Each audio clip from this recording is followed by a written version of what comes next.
The Ohio Domestic Violence Network says about 1/3 of sexual assaults are committed by a current or a former partner. Many of the victims are unable to do anything about it. And that's because state law says that some sex offenses aren't actually illegal if the victim is married to the perpetrator. State House reporter Morgan Trout tells us about a bill that could change that, but it's failed each time it's been introduced.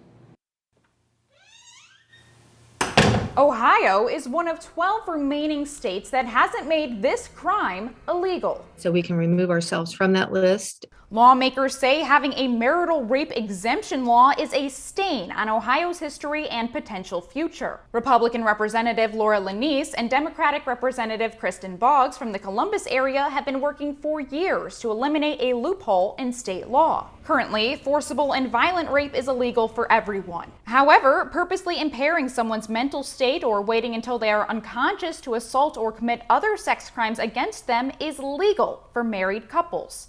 If a woman is in a bar and gets a roofie and is drugged and is then assaulted, raped by a persecutor, that is a crime.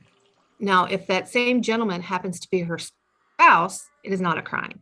So it's only because of the ring on a finger that we have the distinction in the law. Well, I mean, it would clear a pretty important barrier. The Ohio Domestic Violence Network's Mary O'Doherty says there is a stigma being a victim of spousal sexual assault because the current law invalidates the survivor's abuse by telling them it isn't a crime. There is not one opponent to this bill that is speaking openly against it, but it has remained stalled in the Ohio House Committee since its reintroduction in 2021, after a similar bill was introduced more than 7 years ago. In 2015, the Prosecuting Attorneys Association was against it because they thought people would lie in divorce proceedings to gain custody of children. They have since changed their mind and are proponents for the bill, testifying in support. It's a time for us to get rid of it.